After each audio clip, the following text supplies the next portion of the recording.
سلام، خبرهای رادیوی آزادی را از روز سه‌شنبه 3 نوامبر تقدیم میکنیم. جان کری وزیر امور خارجه آمریکا در دوشنبه با پرزیدنت تاجیکستان امامعلی رحمان روز 3 نوامبر در برابر مسئله مبارزه با تهدیدهای معاصر اینچنین موضوع تامین اهالی با نیروی برق را بررسی کرد.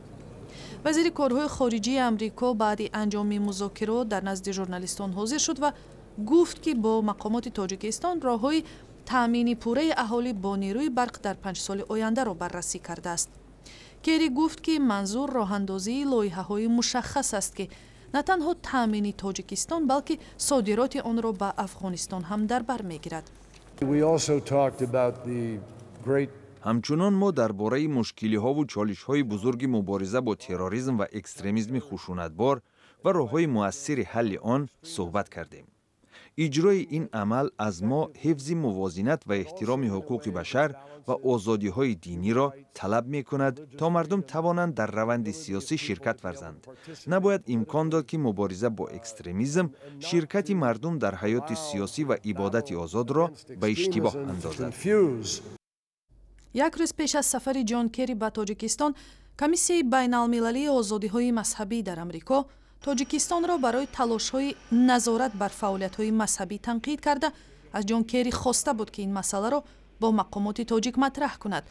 این کمیسیون گفته است که آمریکا از تلاش‌های تاجیکستان برای سرکوب گروه‌های تروریستی و افراطی جانبداری می‌کند، اما می‌خواهد که این مبارزه‌ها با رعایت حقوق بشر و آزادی‌های دینی انجام شود.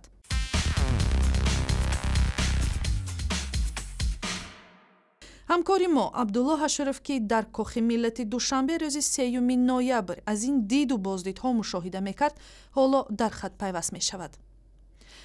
عبدالله بگوید آیا جان کری در سخنرانی خود باز بالای کدام مسائل تمرکز کرد؟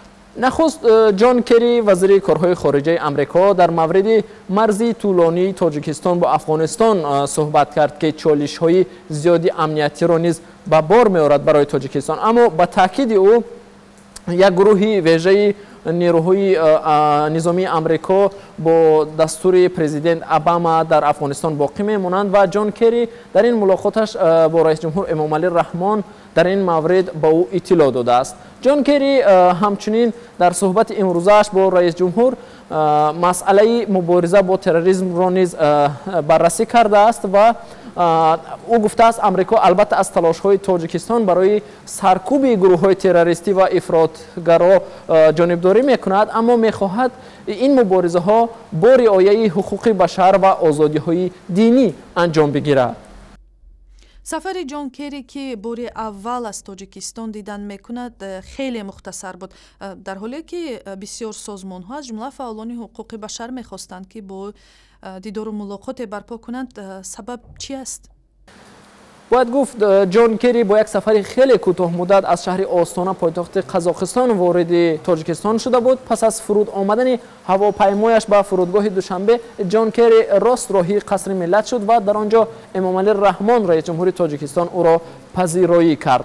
ملاقات کری و همراهانش با هیئت تاجیکستان همگی 1 ساعت ادامه کرد و جان کری با یک اظهارات کوتاه مطبوعاتی اکتفا کرده وقت برای سوال و جواب به خبرنگاران جدا نکرد، چون که جان کری طبق برنامه قبلا طرح‌ریزی شدهش باید سفرش را از دوشنبه به اشخاباد ادامه میداد و بجز از ملاقات با جانب ترکمنستان خود همین روز کری نقشه دارد به شهر لندن رود. هرچند فعالان جامعه شهروندی در تاجیکستان انتظار داشتند که امکان ملاقات با جان کری وزیر کارهای خارجه آمریکا را خواهند داشت، اما این امکان برایشان این بار دست نداد. ولی قبلا ضمن سفر سابق وزیر کارهای خارجه آمریکا خانم هیلاری کلینتون به تاجیکستان، فعالان جامعه شهروندی با او دیدار و ملاقات داشتند. تشکر. همکارم عبدالله هاشرف بود با خلاصه دید و بازدیدهای جان کری از تاجیکستان.